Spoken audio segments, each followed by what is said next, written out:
stood up on stage and took this award, you know, it was just an amazing moment.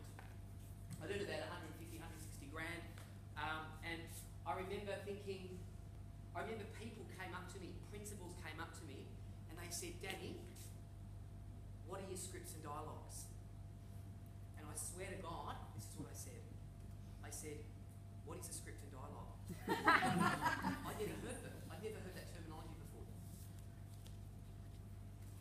I was just me. It was just me. Where did all the business come from? So this is the first 18 months before I moved office.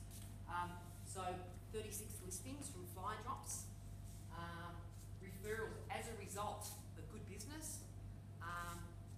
You know, I ended up listing 45 properties. Subject to the sale. So we know what that is here, yeah, of course. Yep. Listings from open for inspections, I got 19. Boards down. So I would work in my farm area for about 1,500 homes every fortnight. So I'd walk past a board with the competitor's thing on it, see it, then I'd see it down. Then I'd go and door knock it. And then I'd listed 5 of those and then sold them because the other agent was crap. Private boards, so people selling privately, like that first listing, and you know, people thinking of selling in the newspaper. So other agents within the office, so my principal, say, the guy called Rick, he couldn't sell the stock or someone else, they'll give it to me after a period of time and then I would get it sold. And through the office book, so we had call-ins, 13 was listed. So that's just a bit of a snapshot of you know, how I was working it.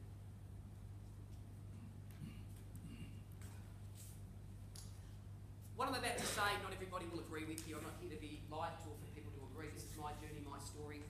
It's always a privilege to be asked to speak by news, but this is my truth, my absolute truth.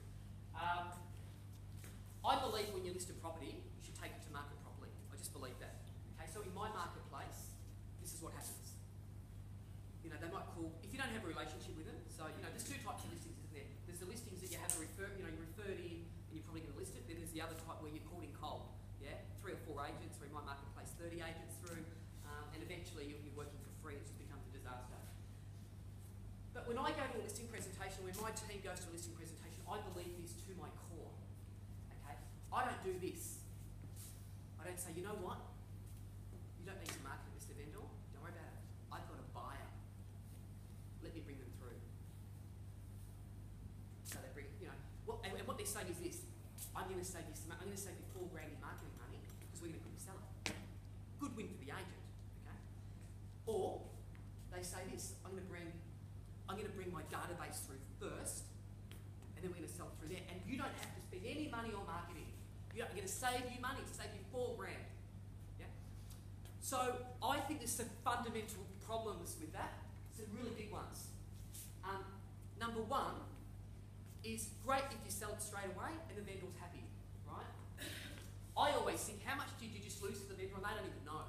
They don't even know you lost 40 grand. They'll never know. So that's what I say against people like that. When they come up against me, I hear that. Okay?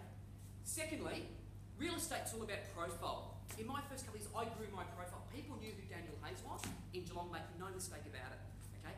When you've got marketing and putting, you know, ads on the internet, ads in the paper, and there's Daniel Hayes everywhere, you become an agent, you know, an attraction, as Tom Hannes says, an attraction agent. You just see people want to use you, you know. So that, you know, there's twofold there. You're branding yourself using other people's, you know, marketing in essence. Okay. I just want to say this too, you know, and I also believe this, and I believe this passionately. Okay, Mr. Jones in Hawthorn that just sold his place for 1.2 million bucks, he should have the right, just like your database people, just like that one buyer you've got, he should have the right to buy that house. He should have the right to see it for sale, and he should have the right, because what will happen is, you know, it can create a competitive environment, and that person through your database, it can be, you know, the price can be pushed up, and it's a win for your vendor. Okay? So for me, I call it selling my vendors out.